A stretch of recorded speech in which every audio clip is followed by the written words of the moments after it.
ये वक्त भी कितनी अजीब चीज है ना। हमें कब कैसे कौन से मोड़ पे लाके खड़ा कर दे, कोई नहीं जानता। मैं जानता हूं ये दूरियां, ये फासले अब कभी खत्म नहीं होंगे, पर पता नहीं क्यों मेरा दिल इस बात को नहीं मानता। पता नहीं क्यों मुझे आज भी उम्मीद है कि सब ठीक हो जाएगा। पता नहीं क्यों इसे लगता है कि जिसके इंतजार में आजकल मैं सो नहीं पाता, वो एक दिन जरूर लौट आएगा। पर उसके आने की ना तो कोई खबर है और ना ही मेरे पास आगे बढ़ने की कोई वजह है।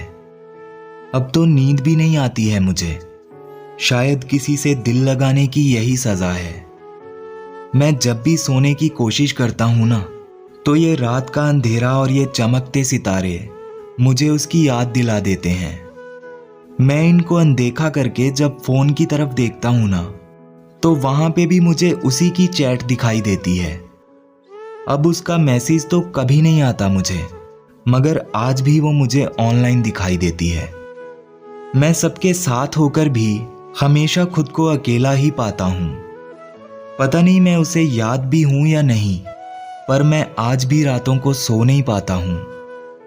अब ये तन्हाई मेरा पीछा कभी छोड़ेगी या नहीं, मुझे नहीं पता।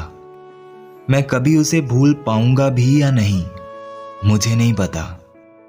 हाँ, उसका इंतजार मेरी आंखों में आज भी जिंदा है, पर अब मैं उससे कभी मिल